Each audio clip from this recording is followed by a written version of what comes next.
بسم اللہ الرحمن الرحیم۔ السلام علیکم۔ میرا نام انیلا ہے۔ یہ ان دنوں کی بات ہے جب میں 13 سال کی تھی۔ میرا نام میرے ماموں کے بیٹے کے ساتھ منسوب کر دیا گیا۔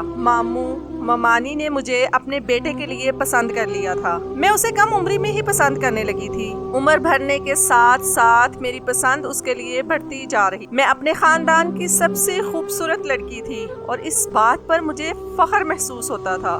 سب مجھے کہتے تھے، انیلا تم تو محلوں کے لیے بنی ہو۔ خیر، جب میں 20 سال کی ہوئی تو میری اس کے ساتھ شادی کر دی۔ مجھے اپنی محبت پا کر بے حد خوشی ہوئی تھی، کیونکہ میں جانتی تھی کہ محبت ہر کسی کو یوں ہی نہیں مل جایا کرتی۔ میں اس گھر میں آ چکی تھی۔ وہ اکیلا رہتا تھا۔ میرے ساس سسر گاؤں میں رہتے تھے۔ اس کا چھوٹا سا گھر تھا۔ میرے خوابوں میں تعمیر کیے گئے گھر سے تو کافی چھوٹا تھا، مگر میں جانتی تھی ہم دونوں کی زندگی بہت اچھے سے گزر جائے گی۔ شروع کے دن تو بہت اچھے سے گزرے، مگر آہستہ آہستہ مجھے ایک چیز کا احساس ہو گیا کہ زندگی میں اس محبت کے سہارے نہیں گزار سکتی۔ اب تو 3 وقت کا کھانا بھی پورا نہیں ہوتا تھا، کیونکہ میرا شوہر ایک فیکٹری میں معمولی سا ورکر تھا۔ شادی سے پہلے ماموں ممانی نے بتایا کہ وہ فیکٹری میں مینیجر لگا ہوا ہے، مگر ایک دن اس نے خود ہی سب حقیقت مجھے بتا دی کہ یہ سب جھوٹ ہے۔ اس نے مجھے پانے کے لیے بولا تھا، ورنہ میرے والدین رشتہ ہونے کے باوجود بھی کبھی بھی میری شادی اس کے ساتھ نہیں کرتے۔ خیر، اب کیا ہو سکتا تھا؟ زندگی تو اب مجھے اس کے ساتھ ہی گزارنی تھی۔ مکان بھی کرائے کا تھا۔ دن گزرتے گئے، مگر اب حالات اور بھی خراب ہونے لگے تھے۔ بجلی نہ ہونے کی وجہ سے فیکٹری کی روز بند رہتی۔ 3 ماہ ہو چکے تھے، مکان کا کرایہ بھی نہیں دیا تھا۔ سچ بتاؤں تو اب میں بھی تنگ ہونا شروع ہو گئی۔ حسن جو تنخواہ لاتے، روٹی بھی مشکل سے پوری ہوتی۔ گاؤں جانے کے لیے حسن تیار نہیں تھے۔ میں نے ایک دن حسن سے نوکری کرنے کی خواہش کا اظہار کیا تو وہ مجھ سے لڑنے لگے کہ نوکری کرنے کی کوئی ضرورت نہیں۔ تب میرے منہ میں جو آیا میں بول دی۔ آخر کار تھک ہار کر وہ نوکری کے لیے مان گیا۔ میں خوبصورت تھی، جوان تھی۔ پہلی جگہ ہی انٹرویو دینے کے لیے گئی تو انہوں نے مجھے جاب پر رکھ لیا۔ میری جاب ایک ہوٹل میں تھی۔ مجھے ریسیپشن پر بیٹھنے کا کام دیا گیا۔ باس نے مجھے تاکید کی تھی کہ تم نے روزانہ تیار ہو کر میک اپ کر آنا ہے۔ میں مجبور تھی، مجھے کوئی اعتراض نہ تھا۔ حسن مجھے ہوٹل چھوڑنے بھی جاتا اور لے کر بھی آتا، مگر مجھ سے بات نہیں کرتا تھا۔ اکثر ہم دونوں میں لڑائی ہونے لگی، کیونکہ وہ چاہتا تھا کہ میں گھر بیٹھ کر گھر کا خیال رکھوں، مگر میرے سے اب اس 4 دیواری میں قید ہو کر نہیں رہا جاتا تھا۔ ایک روز ہم دونوں کی خوب لڑائی ہوئی۔ حسن مجھے چھوڑنے تو آیا، مگر واپسی پر لینے نہیں آیا۔ میں پریشان حال ہوٹل سے باہر کھڑی اس کا انتظار کر رہی تھی، مگر حسن کا دور دور تک نام و نشان نہیں تھا۔ اس کا نمبر بھی مسلسل بند جا رہا تھا۔ شام ڈھلنے کو آئی تھی، موسم میں خنکی بڑھتی جا رہی تھی کہ اچانک ایک بڑی سفید چمکتی گاڑی میرے سامنے آ رکی۔ اس کی اگلی سیٹ کا شیشہ کھلا، جس میں ایک حسین نوجوان نے گردن باہر نکال کر کہا، آئیے میں آپ کو گھر چھوڑ دیتا ہوں۔ اس کی گاڑی اور اس کا حلیہ دیکھ کر صاف لگتا تھا کہ وہ کسی سلطنت کا راجا ہو، مگر میں اس طرح کسی اجنبی کے ساتھ کیسے بیٹھ سکتی؟ میں نے پہلی بار بھی اس کے ساتھ بیٹھنے سے انکار کر دیا، لیکن اس نے ہمت نہیں ہاری اور پھر بولا، آ جائیے میں آپ کو چھوڑ دیتا ہوں، ویسے بھی رات ہو رہی ہے، اکیلی اب کیا کریں گے؟ اس کی بات مجھے مناسب لگی، کیونکہ واقعی اندھیرا گہرا ہو رہا تھا۔ میں ڈرتے قدموں سے آگے بڑھی، گاڑی کا دروازہ کھول کر اندر بیٹھ گئی۔ ابھی گاڑی آفس سے تھوڑا دور ہی نکلی کہ اس لڑکی نے مجھ سے عجیب بات کہی۔ کہنے لگا، مجھے سب پتا ہے، آج آپ اپنے میاں سے لڑ کر آئی ہیں۔ اس کی بات سنتے ہی میں حیرت میں پڑ گئی۔ میرے چہرے کے بدلتے رنگ دیکھ کر اسے صاف معلوم ہو گیا کہ میں پریشان ہو رہی۔ میں نے پوچھا، آپ کو کیسے معلوم؟ مگر میرے پوچھنے سے پہلے ہی اس نے بتا دیا کہ وہ ہمارے گھر کے سامنے والی کوٹھی میں رہتا ہے۔ روز آپ لوگوں کی لڑنے کی آوازیں آتی ہیں تو میں اکثر سنتا رہتا ہوں۔ اس کی بات سن کر مجھے شرمندگی ہوئی۔ میں نے کہا، بس ایسے ہی کبھی کبھی بحث ہو جاتی ہے۔ تب اس نے کہا کہ جب سے آپ کی شادی ہوئی ہے میں آپ کو دیکھ رہا ہوں، آپ کسی پرستان سے آئی ہوئی پری جیسی لگتی ہیں۔ کوئی بدقسمت ہی ہوگا جو آپ جیسی حسین بیوی پا کر بھی اس قدر ناشکری کرتا ہو۔ اس کی باتیں سن کر مجھے بہت اچھا لگا۔ پتہ ہی نہیں چلا کہ سفر کیسے گزرا اور میں کیسے گھر پہنچ گئی۔ آج مجھے لگ رہا تھا جیسے میں ہواؤں میں اڑ رہی۔ میں نے حسن سے پیار کیا تھا، مگر حسن نے آج تک میری اس طرح تعریف نہیں۔ سوچ بھی نہیں سکتی تھی کہ ایک معمولی سی لڑکی کو ایک شہزادہ پسند کر سکتا ہے۔ خیر، اب میں حقیقت میں واپس آ چکی تھی۔ گھر میں داخل ہوتے ہوئے میں نے حسن کو دیکھا جو کمرے میں لیٹا ہوا تھا۔ مجھے دیکھتے ہی بولا آج طبیعت خراب ہو گئی تھی اس لیے لینے نہیں آ سکا۔ میں نے اس کی بات کا کوئی جواب نہیں دیا، خاموشی سے بیگ رکھ کر کپڑے بدلنے چلی گئی۔ اگلے کچھ دن یوں ہی گزر گئے۔ اب میں نے حسن کو کہہ دیا تھا کہ میں خود ہی ہوٹل چلی جاؤں گی۔ اسے اس بات پر کوئی اعتراض نہ تھا کیونکہ وہ خود بھی بہت مصروف تھا اور مجھ سے بیزار ہو چکا تھا، مگر در حقیقت میں اکیلی ہوٹل نہیں جاتی۔ روز مجھے احمد ہوٹل چھوڑنے جاتا اور وہ روزانہ پچھلی گلی میں مجھے لینے آتا تھا اور میں وہیں کھڑی اس کا انتظار کرتی۔ وہ مجھے کسی شہزادی کی طرح اپنے پہلو میں بٹھا کر ہوٹل لے جاتا۔ میرے دل میں اس کے لیے پسندیدگی کے جذبات بھر چکے تھے۔ سارے راستے وہ مجھ سے پیار بھری باتیں کرتا، میری خوبصورتی کو سراہتے نہ تھکتا۔ حسن کے ساتھ تو میرا دم گھٹنے لگا تھا۔ حسن کے نخرے اور لڑائیاں بڑھتی جا رہی تھی۔ ایک دن میں نے اسے تنگ آ کر کہہ دیا کہ مجھے طلاق دے دو۔ میری یہ بات سن کر اس نے میرے منہ پر تھپڑ دے مارا اور کہنے لگا میں حالات کے آگے مجبور ہوں، کوشش کر رہا ہوں کہ میری اچھی جگہ نوکری لگ جائے۔ وہ مجھے کسی صورت چھوڑنا نہیں چاہتا تھا، مگر اب میں احمد کے ساتھ زندگی شروع کرنا چاہتی۔ اب اکثر میں اور احمد اکٹھے دیر تک باہر رہتے، مجھے گھر آتے آتے مغرب ہو جایا کرتی۔ یہ بات حسن کو بالکل پسند نہیں تھی۔ ایک روز یوں ہی احمد اور مجھے آنے میں دیر ہو گئی۔ رات کے 8 بج رہے تھے۔ اس روز احمد نے مجھے گھر کے دروازے پر چھوڑا کیونکہ اندھیرا بھر چکا تھا۔ میں نے گھر کا دروازہ دیکھا، وہ پہلے ہی کھلا تھا۔ میں اندر داخل ہوئی۔ حسن سامنے ہی انتظار کر رہا تھا۔ اس کی آنکھوں سے مجھے عجیب وحشت ہوئی۔ میں نے وہیں ٹھٹک کر اسے دیکھا اور وہ میری جانب بڑھا اور بولا کس کے ساتھ آئی ہو تم؟ میرا دل اس کی بات سن کر ٹھک سے بیٹھ گیا۔ میں نے کوئی جواب نہیں دیا۔ وہ ایک دم چلایا کہ کس کے ساتھ آئی ہو؟ کون تھا یہ لڑکا؟ میں نے بھی ہمت جٹا کر کہا کوئی نہیں تھا، میرے ہوٹل میں کام کرتا ہے، دیر ہو گئی تھی تو چھوڑنے چلا آیا۔ میری یہ بات کرنے کی دیر تھی کہ اس نے کہا تم جیسی لڑکی کو اپنی بیوی بنانے سے بہتر تھا میں کسی اندھے کنویں میں چھلانگ لگا دیتا۔ نکل جاؤ میری زندگی سے اور دوبارہ کبھی مت آنا۔ میں نے اس کی جانب سوالیہ نگاہوں سے دیکھا تو وہ بولا آج میں تمہیں اس نام کے رشتے سے بھی آزاد کرتا ہوں، میں تمہیں طلاق دیتا ہوں۔ اس کے ان 3 الفاظ نے مجھے اس رشتے کی قید سے آزاد کروا دیا۔ میری آنکھوں میں فتح کی خوشی دوڑ آئی، مگر میں خاموشی سے کمرے میں گئی اور اسی وقت اپنا سامان اٹھا کر امی کے گھر چلی گئی۔ رو رو کر اپنی امی کو اپنے ساتھ ہونے والی زیادتی کے بارے میں بتایا۔ امی بھی میری باتیں سن کر حیران رہ گئی کہ محبت کے اتنے دعوے کرنے والا شخص ایک دم کیسے بدل سکتا ہے۔ اللہ تعالیٰ کا شکر ہے حسن نے بھی کسی کو طلاق کی وجہ نہیں بتائی۔ وہ یہی کہتا کہ اس نے اپنی مرضی سے طلاق دی ہے، ہر کوئی اسے ہی قصوروار سمجھتا۔ جیسے ہی میری عدت ختم ہوئی میں نے احمد سے کہا کہ وہ اپنی والدہ کو میرے رشتہ مانگنے کے لیے بھیج دے۔ اس کی ماں جیسے تیار بیٹھی تھی، اگلے ہی دن میرا ہاتھ مانگنے آ گئی۔ ان کا اخلاق بے حد اچھا تھا، مجھ سے بیٹیوں کی طرح بات کر رہی تھی۔ اس روز میں خود کو حقیقت میں خوش قسمت لڑکی سمجھ رہی۔ مجھے یقین نہیں آ رہا تھا کہ اللہ مجھ پر اس طرح بھی مہربان ہو سکتا ہے۔ آج میں احمد کی منقوہہ بن کر اس کا انتظار کر رہی تھی کہ اچانک ایک عورت میرے کمرے میں آئی اور مجھے غور سے دیکھنے لگی، پھر میرے قریب آ کر بولی خاندان میں کوئی بھی احمد کو اپنی لڑکی دینے کو تیار نہیں تھا، مگر تم نے پتہ نہیں احمد میں کیا دیکھا کہ یہ لال جوڑا پہنا ہے۔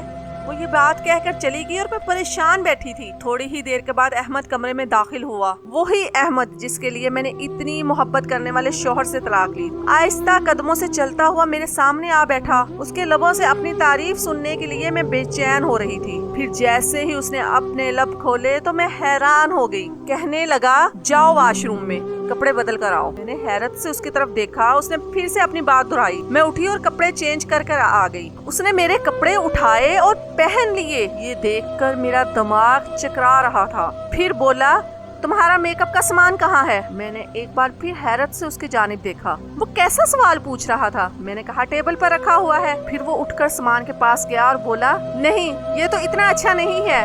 پھر اس نے ایک دراز کھولی اور کہا دیکھو یہ میرے میک اپ کا سامان ہے، کتنا اچھا اور کتنا شاندار ہے۔ تمہارے لپسٹک کے رنگ اتنے اچھے نہیں جتنے میرے پاس ہیں۔ اس کی باتیں سن کر میرے رونگٹے کھڑے ہو گئے۔ مجھے عجیب سا خوف آنے لگا۔ وہ میری جانب مڑا اور کہنے لگا آؤ میرا میک اپ کرو، میں جانتا ہوں تمہیں بہت اچھا میک اپ کرنا آتا ہے۔ میرا دل زور زور سے دھڑکنے لگا۔ میں عالی شان گھر میں گھٹن محسوس کر رہی تھی۔ میں اٹھ کر وہاں سے جانے لگی تو اس نے مجھے روک دیا، کہنے لگا تم ایسے نہیں جا سکتی، آج تو تمہیں مجھے تیار کرنا پڑے گا۔ بالکل ایسے ہی جیسے تم خود تیار ہوئی ہو۔ میں اس کا ہاتھ چھڑوا کر وہاں سے بھاگ، مجھے ہر چیز دھندلی دکھائی دے رہی تھی، سمجھ نہیں آ رہا تھا کہ کس طرف جانا ہے۔ میں پاگلوں کی طرح کمرے سے نکلی، میری ٹکر ایک عورت سے ہو گئی اور میں اس کے قدموں میں جا گری۔ میں نے اس کے پیروں میں گرتے ہی کہا، مجھے بچا لو، یہ شخص مجھے مار ڈالے گا۔ میرے آنسو میرے الفاظ کا ساتھ نہیں دے رہے تھے۔ اس عورت نے مجھے کندھوں سے پکڑا اور اپنے سامنے لا کھڑا کیا۔ وہ عورت میری ساس تھی۔ اس کی آنکھوں میں محبت کی جگہ ایک خوفناک سا تاثر تھا، جسے دیکھ کر لگ رہا تھا کہ وہ میری حالت کا مذاق اڑا رہی ہیں۔ انہوں نے میری جانب دیکھا اور پھر اپنے کمرے میں لے جا کر بولی، دیکھو بیٹا، تم نے میرے بیٹے کے ساتھ خود ہی شادی کرنے کا فیصلہ کیا تھا، ہم کوئی زبردستی تمہیں گھر نہیں لائے، اب تمہیں ہر حال میں میرے بیٹے کے ساتھ زندگی گزارنی ہو۔ میں نے روتے ہوئے سوال کیا کہ آخر آپ کے بیٹے کو کیا بیماری ہے، وہ کیوں کر عورتوں جیسی حرکتیں کرنے لگتا ہے؟ پہلے تو کبھی ایسا نہیں کیا تھا۔ تب انہوں نے بتایا کہ بیٹا، اصل میں یہ سب عادتیں تمہارے سسر میں پائی جاتی، عورتوں کی طرح بننا، سنورنا، میک اپ کرنا، اور یہاں تک کہ وہ رات کو عورتوں کی طرح تیار ہو کر لوگوں کی شادیوں میں جا کر ناچا کرتے تھے۔ مجھے بھی یہ بات شادی کے بعد پتہ چلی۔ اب ہمارا بیٹا پیدا ہوا تو اس میں بھی اپنے باپ والی عادات تھی، مگر میں نے اسے پڑھایا، لکھایا اور اس کا علاج بھی کروایا، جو ابھی تک چل رہا ہے۔ دن کے وقت تو یہ ٹھیک رہتا ہے، مگر رات کے وقت جب اس کی طبیعت خراب ہوتی ہے تب یہ ایسی حرکتیں کرنا شروع کر دیتا ہے۔ ڈاکٹر کا کہنا ہے کہ اسے ٹھیک ہونے میں ابھی کچھ عرصہ اور لگے گا۔ اب تمہیں ساری زندگی اس کے ساتھ ہی رہنا ہوگا۔ تم مجھے وہ واحد انسان لگتی ہو جو میرے بیٹے کو ٹھیک کر سکتی ہو۔ ان کا ایک ایک الفاظ میرے دل پر قیامت کی طرح گزر رہا تھا۔ ایسا لگتا تھا کہ کوئی آسمانی بجلی میرے سر پر آ گری ہو۔ مجھے بہت ڈر لگ رہا تھا۔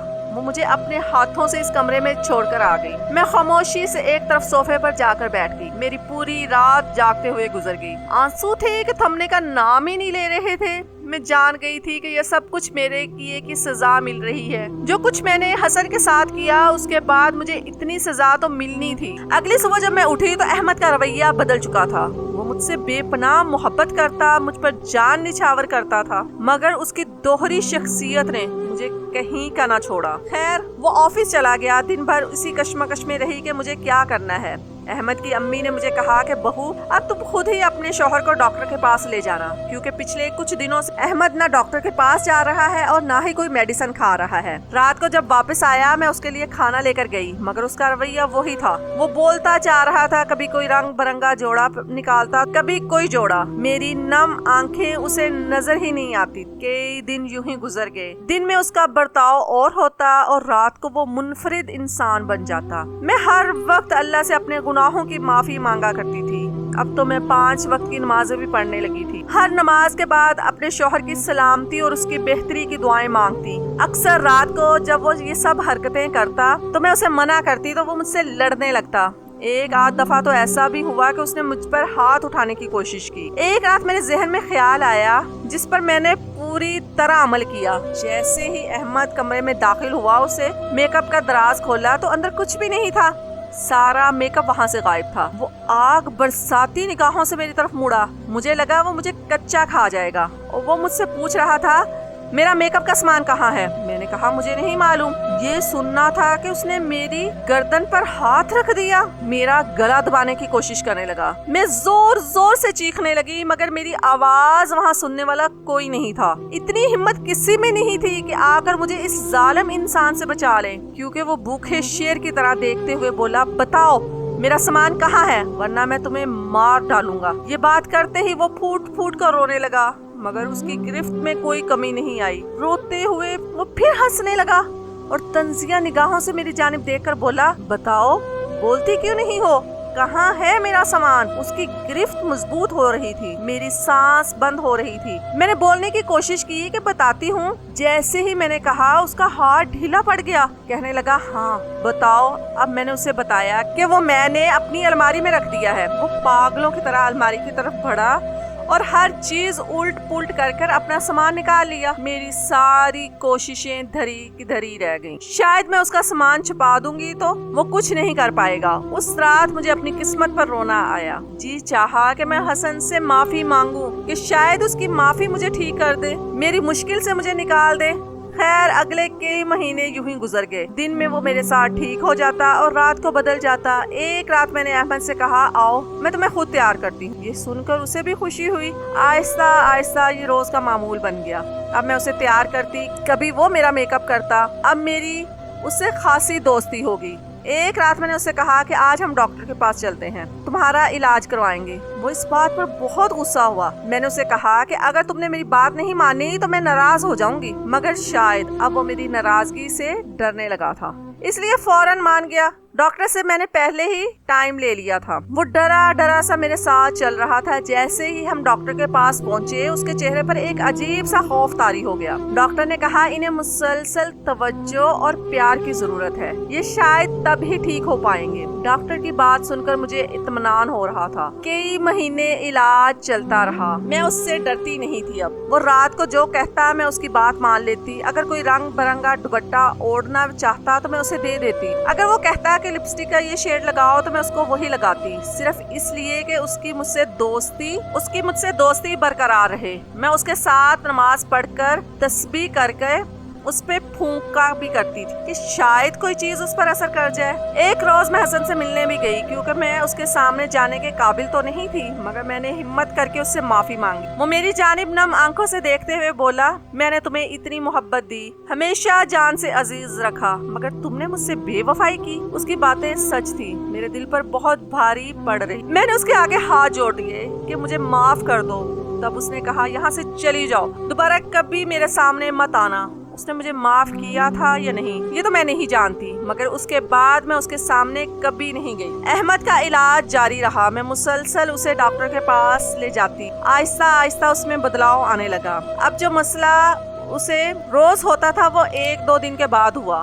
اللہ کی کرنی ایسی ہوئی کہ وہ مکمل ٹھیک ہو گیا. میری محبت میں احمد کے لیے کوئی کمی نہیں آئی. میں اس سے زیادہ پیار کرنے لگی. اب وہ مسئلہ اسے دوبارہ درپیش نہیں آیا. میں اللہ کے آگے رو رو کر معافی مانگتی ہوں. اب وہ دن دوبارہ کبھی نہیں دیکھنا چاہتا. آج ہماری شادی کو 3 سال گزر چکے ہیں. احمد بالکل ٹھیک ہے. میرا ایک بیٹا بھی ہے. زندگی بالکل ویسی ہے جیسی میں نے خواہش. اللہ تعالیٰ نے میری سختی ٹال دی. اللہ تعالیٰ نے ماں کا رتبہ دے کر میرے گناہوں کو معاف کر دیا. میری آنکھیں آج بھی اپنے رب کے آگے جھکتے ہوئے اشکبار ہو جاتی ہیں, جس نے میری تمام تر گناہوں کو نظر انداز کر کے مجھے میری زندگی کی خوشیاں لٹا دی. حسن نے بھی دوسری شادی کر لی ہے. اس کی بھی ایک بیٹی ہے. اب احمد بالکل ٹھیک ہے اور میں اللہ تعالیٰ کا شکر ادا کرتی ہوں کہ اس نے مجھے ایک نئی زندگی عطا کی ہے.